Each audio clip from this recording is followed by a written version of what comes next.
கைவிடவே மாட்டீர். சொன்னதை செய்யும் அளவும் என்னை கைவிடவே மாட்டீர்.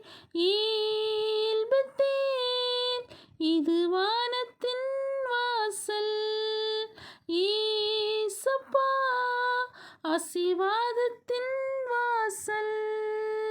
இயல்புத்தேன் இது வானத்தின் வாசல்.